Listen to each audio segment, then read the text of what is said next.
I deliver pizza in rural Minnesota. One house made me quit my job. I used to deliver pizza for Tony's in Brainerd, Minnesota. Decent job for a college student, flexible hours, cash tips, and most customers were pretty normal. The worst part was driving out to the rural addresses, especially in winter, but the tips were usually worth the extra gas money. This happened in late February, around 10:30 p.m. on a Tuesday. I was about to close up when we got a last-minute order, large pepperoni pizza to 4847 County Road 18. The address was way out in the sticks, probably a 20-minute drive from town. I almost told my manager, Jake, I couldn't take it, but the customer had already paid online with a $15 tip, which was more than I'd made in tips all night. County Road 18 is one of those narrow back roads that cuts through nothing but pine trees and swampland. No street lights, no houses for miles, just forest on both sides. I delivered out there maybe 3 times before, always to different addresses, always to people who seemed grateful that we'd drive that far. I found 4847 without too much trouble. It was a small ranch house set back from the road with a long gravel driveway and a single porch light. The weird thing was, all the other windows were dark.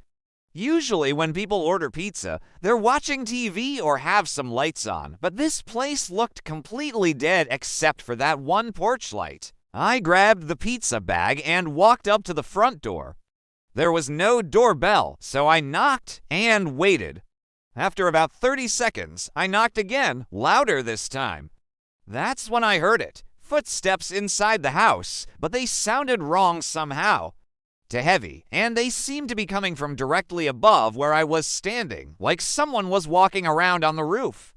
But that didn't make sense because it was a single-story house. The footsteps stopped, and then I heard a voice from inside say, "Just leave it by the door." The voice bothered me. It sounded muffled, like the person was talking through a blanket or from really far away. And it was deeper than I expected. The name on the order was Linda Chen, but this definitely sounded like a man. "I need a signature for the credit card," I called back. That wasn't true. Online orders do and need signatures, but something felt off and I wanted to see who I was dealing with. Silence for maybe 10 seconds. Then, "I'm not feeling well, just leave it." I should have left the pizza and gotten out of there. That's what my gut was telling me. But I was young and stupid and didn't want to get in trouble with Jake for not following protocol.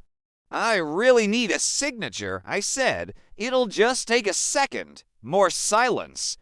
Then I heard multiple sets of footsteps inside, all walking in different directions. Like there were suddenly 4 or 5 people in there, all moving around at once. The porch light went out. I was standing in complete darkness now, holding a pizza bag, listening to what sounded like a dozen people walking around inside a house that had seemed empty 5 minutes earlier. My phone's flashlight wasn't much help, just created this small circle of light that made everything beyond it look even darker. I started backing toward my car, but then the front door opened. I couldn't see who opened it because whoever it was stayed back in the shadows, but I could hear breathing, heavy, labored breathing, like someone who'd just finished running a marathon. "Come inside," the voice said. It was definitely the same voice from before, but now it sounded like it was coming from right next to my ear, even though I could tell the person was still standing in the doorway. "I'm good," I said, still backing away.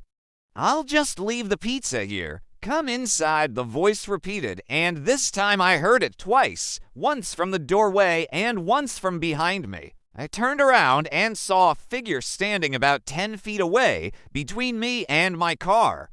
Same height and build as whoever was in the doorway, wearing what looked like a dark coat or jacket. In the dim light from my phone, I couldn't make out any facial features. My hands started shaking. I dropped the pizza bag and ran toward the tree line instead of my car. I figured I could circle around through the woods and get back to the road that way. I made it maybe 50 yards into the trees before I tripped over something and went down hard. When I got back up and looked around with my phone light, I realized I'd tripped over another pizza bag. One of ours with Tony's logo on it, but it looked old and weathered like it had been sitting out there for months. That's when I started finding the others. There were pizza bags everywhere in those woods.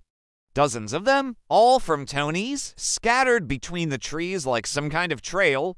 Some looked recent, others were practically falling apart. I found car keys hanging from branches, cell phones half buried in the dirt, a wallet with a driver's license from 2019. I heard voices calling my name from back toward the house. Multiple voices, but they all sounded exactly the same, like the same person talking to themselves. I ran deeper into the woods, following what looked like a deer path. My phone was at 12% battery, and I was trying to conserve it, but I needed the light to see where I was going. After what felt like hours, but was probably only 20 minutes, I found another road. Not County Road 18, but some other rural route I didn't recognize. I followed it until I saw headlights and flagged down a pickup truck. The driver was this older guy who looked at me like I was crazy when I asked him to call the police. I was covered in dirt, bleeding from scrapes, and probably sounded insane trying to explain what happened. The cops took a report, but when they went to check 4,847 County Road 18, they said the house was abandoned. Had been for over 2 years, according to the county records. No power, no water, no recent activity. They found my pizza bag on the front porch, but that was it. I asked them about the other pizza bags in the woods, but they said they didn't see anything like that. They suggested maybe I had gotten turned around in the dark and imagined some of what I saw. The next day, I went to Jake and told him I was quitting. I didn't tell him the real reason, just said I was focusing on school, but I asked him about deliveries to County Road 18, and he got this weird look on his face. "We don't deliver out there anymore," he said. "Haven't for about 3 years. Too many drivers got lost or called in saying weird things happened. Corporate finally put that whole area on the no delivery list. I asked him why nobody told me that, and he just shrugged. Thought you knew. That address shouldn't have come through our system. I still live in Brainerd, and sometimes I drive past the turnoff for County Road 18.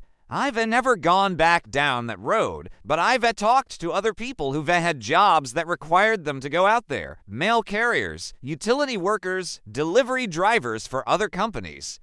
Nobody wants to talk about it directly, but I get the impression I am not the only one who has had a bad experience in that area. The mail carrier told me there are several addresses on County Road 18 that are marked as undeliverable in their system, even though the houses supposedly exist. What bothers me most is the online order. Someone had to place it, had to pay for it with a real credit card.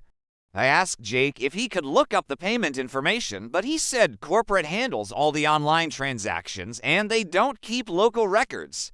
I still check Tony's delivery area on their website sometimes. County Road 18 is marked as outside their service zone now, just like Jake said.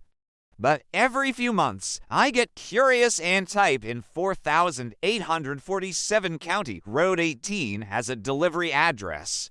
Sometimes it says the address is outside the delivery area. But sometimes, and this is what really gets to me, sometimes it accepts the address and lets me add items to the cart. Like the system can't decide if that place exists or not. I've never placed an order, obviously, but I wonder who would show up to deliver it if I did.